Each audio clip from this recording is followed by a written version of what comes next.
तो इस मूवी के स्टार्ट में हम बहुत से लोगों को माइनिंग यानी खुदाई करके जाता देखते हैं। ये गोल्ड माइन थी, यानी यहाँ से सोना निकाला जाता था। इस माइन का मालिक भी अपने बेटे के साथ यहाँ काम करने के लिए आता है। बातों ही बातों में उसके बेटे ने बताया कि वो काम करने के लिए अपने टूल्स तो घर ही भूल आया, जिन्हें घर से वापस लेने के लिए वो पीछे की तरफ मुड़ा है तो एकदम से किसी अजीब सी ताकत ने उसे खींच लिया। उसके चिल्लाने की आवाज सुनकर उसके डैड भी उसके पीछे भागे उसे बचाने के लिए, लेकिन उसी ताकत ने उसके डैड को भी मार गिराया और हमें बस एक क्रिएचर की चिल्लाने की आवाज़ें सुनाई दी। सीन कट होता है और काफी सालों बाद हम एरियान नामी एक लड़की से मिलते हैं। वो उसी एक्सीडेंट पर रिसर्च कर रही थी जिस एक्सीडेंट में माइनिंग के दौरान हजारों लोग मारे गए थे। इस एक्सीडेंट की असल वजह अभी तक कोई नहीं जान पाया था, लेकिन उस वाक़ये के बाद वहाँ पर माइनिंग का काम बंद कर दिया गया था। यहाँ तक कि अब तो वो जगह मैप्स पे भी नहीं मिलती थी, क्योंकि माना जाता है कि उस जगह की 70% पॉपुलेशन उसी दिन मारी गई। एरियन ये सारी इंफॉर्मेशन इसीलिए इकट्ठी कर रही थी क्योंकि साइंटिस्ट के एक ग्रुप ने उसे हायर किया था और माइंस का दोबारा पता चलाने के लिए। उस जगह के बारे में बहुत सी इंफॉर्मेशन इकट्ठी करने के बाद वो साइंटिस्ट के ग्रुप के साथ उस जगह को यानी उन माइंस को ढूंढने के लिए निकल जाती है। लेकिन जैसे ही ये लोग माइंस के करीब पहुंचे तो इनके फोन्स के सिग्नल जा चुके थे। रास्ते में उतर कर एरियन एक शॉपकीपर से उन माइंस का पता पूछती है, लेकिन अजीब बात थी, वो आदमी इन माइंस के यहाँ होने या उनके बारे में जानने से साफ इनकार कर चुका था। एरियन जब उसके ऊपर जोर डालती है तो गुस्से में वो पूछता है, तुम्हें वहाँ जाकर करना क्या है, चली जाओ यहाँ से वापस। वो ऐसे बात कर रहा था जैसे वो एरियन को वार्निंग दे रहा हो। हम नोटिस करते हैं कि इस स्टोर में खड़ा हुआ एक आदमी चुपके से इनकी बातें सुन रहा था, जो किसी को कॉल करके कहता है कि बस खतरा आने वाला है। एरियन तो अपने ग्रुप के साथ यहाँ से निकल जाती है, लेकिन थोड़ा ही दूर जाने पे वो नोटिस करती है कि कार कॉन्टिन्यूसली उनका पीछा कर रही थी। उनको चकमा देने के लिए एरियन माइंस की तरफ जाने के बजाय जंगल में आगे की तरफ बढ़ गई और जिस पॉइंट पर माइंस थी पीछा करने वाला आदमी उस पॉइंट पे रुककर फिर वापस चला गया। एरियन ने अपने ग्रुप को बताया, असल में सिर्फ वो यही जानने के लिए आया था कि क्या हम माइंस की तरफ तो नहीं जा रहे। उसका आगे वापस जाते ही ये लोग पीछे माइंस की तरफ बढ़ जाते हैं, ये देखे बगैर कि माइंस के रास्ते में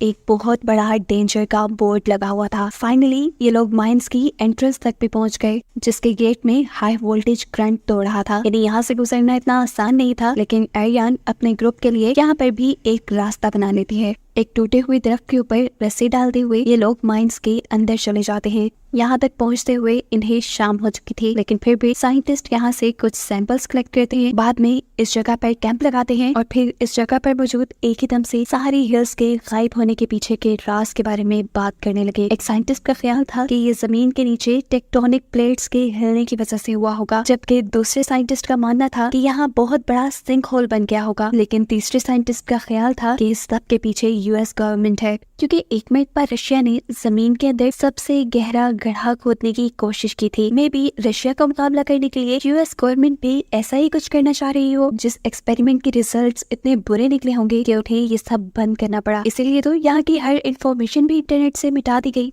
जरूर ऐसा ही कुछ हुआ होगा। वो यहाँ बाकी लोगों को एक रिकॉर्डिंग भी सुनाता है जो रशियंस ने जमीन की गहराई से रिकॉर्ड की थी। ये ऐसे लग रहा था जैसे किसी क्रिएचर, किसी डेविल की आवाज हो। लेकिन दूसरे साइंटिस्ट इसको सुनकर कहते हैं, नहीं, ये सिर्फ जमीन के टेक्टोनिक प्लेट्स के गरजने की आवाजें हैं। सीन कट होकर दूसरी तरफ हम देखते हैं कि यहाँ की रखवाली करने वाला एक आदमी ये नोटिस करता है कि उनके गेट की ग्रिल्स अंदर की तरफ मोड़ी हुई हैं, जो कि एक जानवर तो बिल्कुल नहीं कर सकता था। इसका मतलब अंदर कोई था। वो लोग यहाँ कुछ और क्लूज ढूंढने लग जाते हैं और दूसरा आदमी जैसे ही यहाँ पर एक इंस्टॉल हुए गेट को देखने लगता है तो अचानक ही एक अजीब सी क्रिएचर ने उसे उस गेट के अंदर ही खींच लिया और फिर मार डाला। ये देखकर वो बूढ़ा आदमी जिसका नाम पॉल है वो शॉक रह जाता है और अपने ग्रुप को जाकर कहता है कि साइंटिस्ट जो अभी इस जगह आए हैं उन्हें अभी के अभी यहाँ से बाहर निकालो। साफ मतलब था कि यहाँ के रहने वालों को ये बात मालूम थी कि इस जगह पर यानी माइंस के अंदर साइंटिस्ट आए हुए हैं। सुबह होने पर साइंटिस्ट अपनी रिसर्च शुरू कर देते हैं।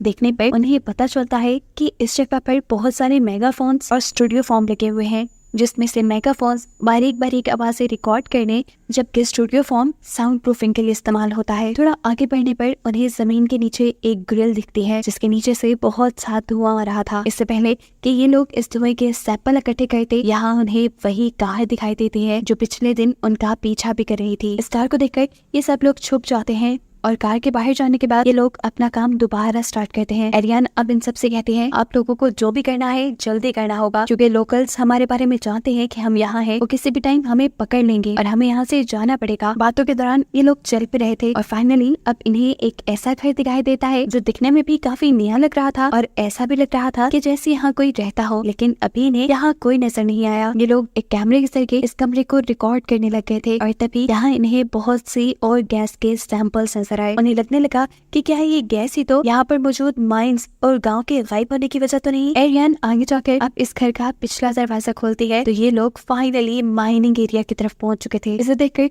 ये साइंटिस्ट बहुत ज्यादा खुश होते हैं, आखिर उन्हें वो जगह मिल ही गई थी जिसके बारे में इन्होंने कहानियां पढ़ी थी। माइनिंग वाले सारे एरिया को हाई वोल्टेज करंट वाले गेट से बंद किया गया था। ये लोग सबसे पहले जाकर उस गेट का करंट डिसेबल करते हैं और फिर इन ग्रिड्स को या इन गेट्स को खोलने लग जाते हैं। हालांकि एरियन पीछे से उन्हें ऐसा करने से मना भी कर रही थी क्योंकि यहाँ खतरा भी हो सकता था, लेकिन ये लोग एरियन की एक नहीं सुनते। इन ग्रिड्स को खोलने के बाद वो एक रस्सी के जरिए एक स्कैनर होल के अंदर भेजते हैं, लेकिन इन्हें स्कैनर के जरिए दूर दूर तक कुछ दिखाई नहीं देता। बस इन्हें यही नजर आ रहा था कि इस होल के अंदर बहुत सारी एंथ्रासाइट्स हैं जो कि बहुत ही रेयर और महंगी मेटल होती है। ये देखकर ये सारे साइंटिस्ट खुश हो जाते हैं। एकदम से एक साइंटिस्ट को नीचे से कुछ अजीब आवाजें सुनाई देती हैं। ये आवाज एकदम से इतनी तेज हो गई कि उसके कान में भी दर्द होने लगा। उसने अपने हेडफोन्स उतार दिए जिसके जरिए बाकी सब लोग भी वो खौफनाक आवाज सुन सकते थे। गलती से इस साइंटिस्ट का पाँव एक रस्सी पे रखा जाता है और कोई ना दिखने वाली फोर्स उस आदमी को इसी रस्सी के जरिए उस होल के अंदर खींच लेती है, जिसकी वजह से वो जख्मी हो गया था, उसे खून आ रहा था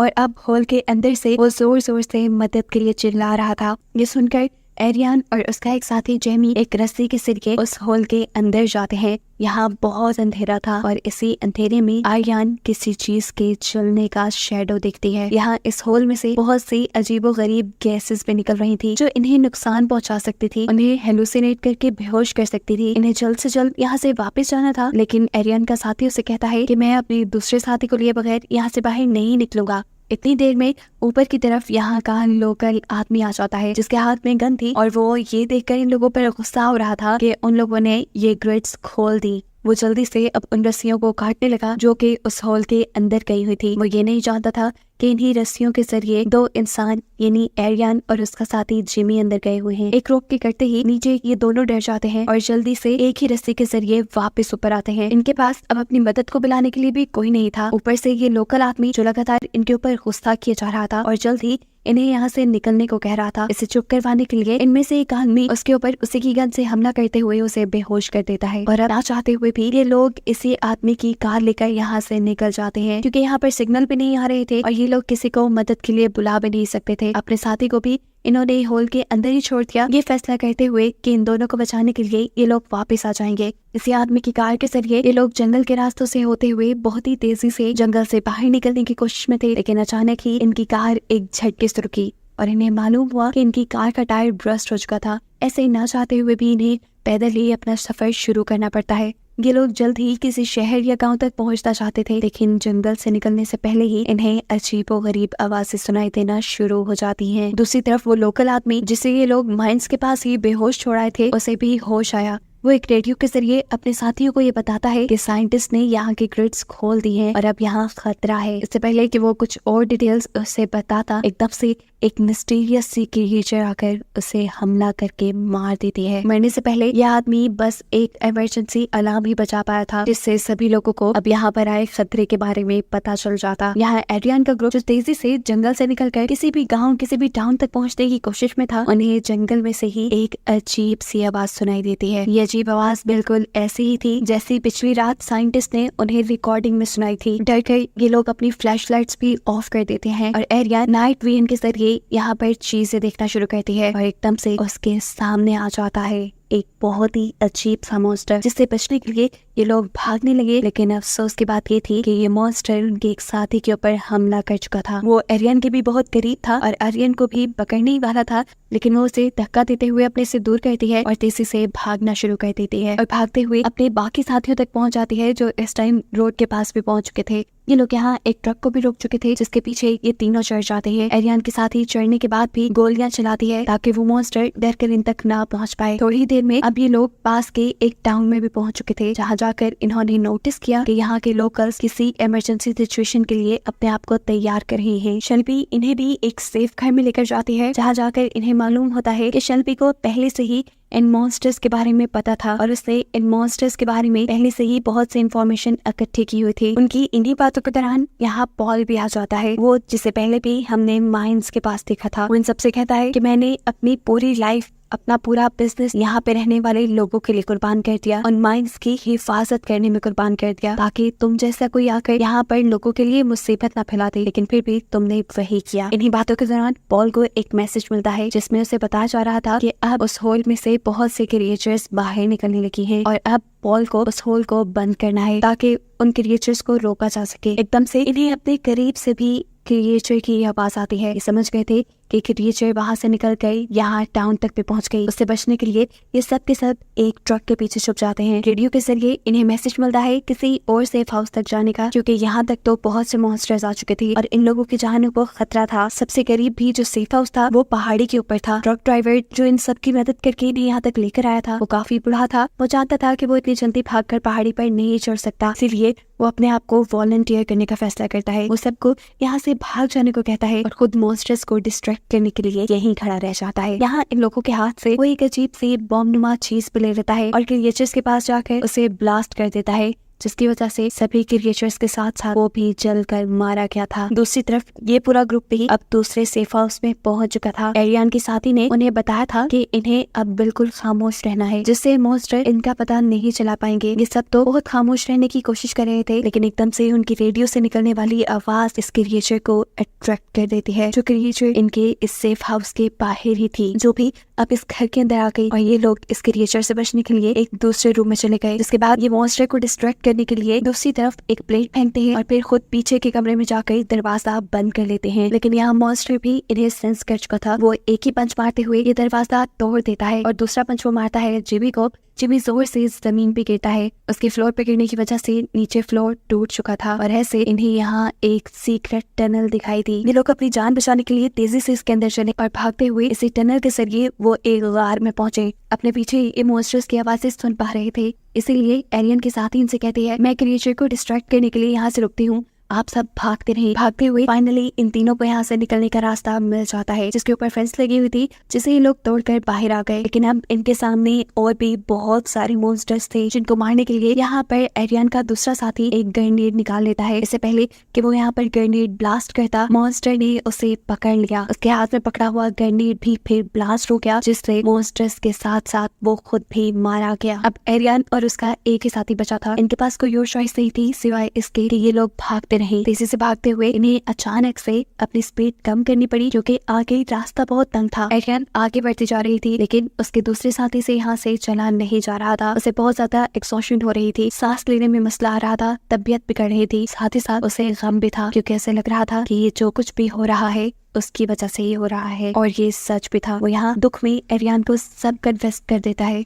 कि ये सब उसकी वजह से है। वो यहाँ किसी साइंस एक्सपेरिमेंट के लिए नहीं आया था। सच तो ये था कि वो यहाँ एक कंपनी के लिए आया था, जो उसे बहुत सारे पैसे दे रही थी एंथ्रासाइट लाने के लिए, यानी वो मेटल लाने के लिए जो सिर्फ इसी जगह से मिल सकता था, और उसे वो यहाँ मिल भी गया था। ये सुनकर एरियन को यहाँ दुख तो हुआ, लेकिन वो इस टाइम उसे कुछ कह नहीं सकती थी। वो उसे यहाँ हौसला देती है और उसे कहती है कि गलतियां सबसे हो जाती हैं, मेरे से भी हुई थी। एक मर्तबा हिमालय के पहाड़ों पे से मैंने अपने क्लाइंट को मरने दिया, क्योंकि उस टाइम मुझे अपनी जान बचानी थी। वो अब दोबारा उसे यहाँ से निकलने के लिए हिम्मत देने की कोशिश करती है, लेकिन अब वो अपनी सारी उम्मीदें खो चुका था। तब एरियन कहती है, अच्छा ठीक है, अभी मैं यहाँ से जा रही हूँ, लेकिन मैं वादा करती हूँ मैं तुम्हें लेने यहाँ वापस जरूर आऊंगी। सीन कट होकर दूसरी तरफ हमें टाउन का सीन दिखाया जाता है, जहाँ पर बहुत सारे लोग कंट्रोलर लेकर खड़े हुए थे। इन कंट्रोलर्स के जरिए ये लोग उन मेगाफोन्स को चलाते हैं, जिन मेगाफोन्स को हमने माइंस के अंदर जगह जगह लगे हुए देखा था। ये चलाने का मकसद ये था कि मेगाफोन से अट्रैक्ट होकर ये सारे के सारे मॉन्स्टर्स माइंस के अंदर चले जाएं और फिर ये लोग माइंस को तबाह कर देंगे, जिससे ज्यादा से ज्यादा मॉन्स्टर्स मारे जाएंगे। यहाँ आर्यन भी जो ऊपर जमीन तक पहुंच चुकी थी, वो भी अपने करीब गोलियों की आवाजें सुनकर उनकी तरफ भागना शुरू कर देती है।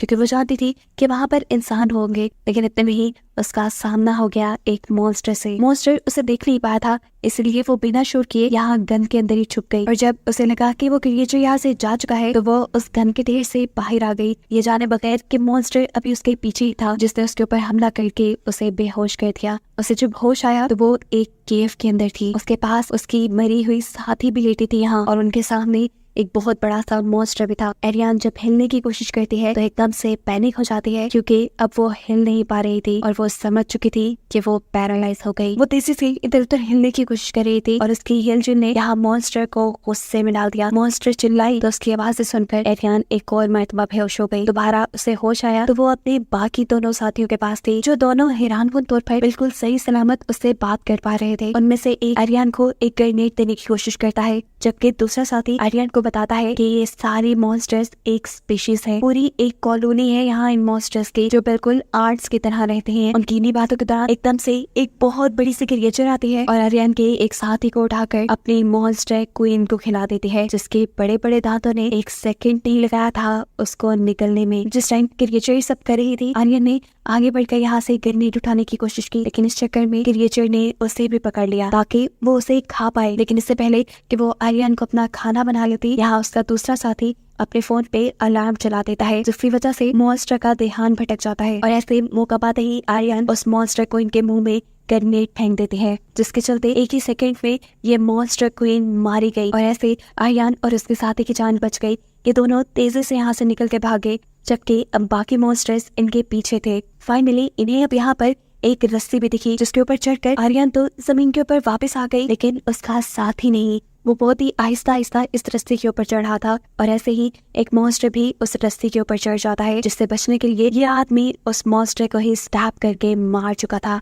लेकिन जब उसने देखा कि अब इस रोप इस रस्सी के ऊपर बहुत से और मॉन्स्टर्स लटक चुके हैं, तो वो फैसला करता है कि अब उस रस्सी को ही वो काट देगा ताकि ये मॉन्स्टर्स ऊपर जमीन पे जाके कोई तबाही न मचाए। उसके इस फैसले ने बेशक उसकी अपनी जान ले ली थी, लेकिन कई लोगों की जान बचाई भी थी। जिस टाइम ये सारे मॉन्स्टर्स मिलकर उसको खाने में लगे हुए थे, एरियन के पास ऊपर जमीन पे यहाँ बहुत से लोकल्स आ जाते हैं, जिन्होंने एरियन की मदद करते हुए उसे बचाकर बिल्कुल बाहर निकाल लिया और फिर आग के जरिए उन सभी मॉन्स्टर्स को जलाकर मार दिया। बचे हुए मॉन्स्टर्स अपनी जान बचाने के लिए वापस उसी होल के अंदर चले गए, जिसके बाद इन लोगों ने इस होल को परमानेंटली बंद कर दिया। फाइनली अब ये लोग माइन से बाहर निकल आए थे। माइन से बाहर निकलने के बाद पॉल यानी वो बूढ़ा आदमी जिसने उसकी मदद की थी, वो उसे बताता है कि तुम्हारा साथी जो केव के अंदर फंस गया था वो भी मारा गया। ये सुनकर उसे बहुत दुख हुआ। वो पॉल से कहती है कि अगर मैं शहर से बाहर गई और किसी को अपनी स्टोरी सुनाई तो कोई मेरी स्टोरी पे बिलीव नहीं करेगा, इसलिए उसने फैसला किया कि आज के बाद वो भी यही रहेगी और इन लोकल्स के साथ इस माइन की हिफाजत करने में इनकी मदद करेगी, जिसको दिखाते हुए ही ये कहानी यहाँ खत्म हो गई।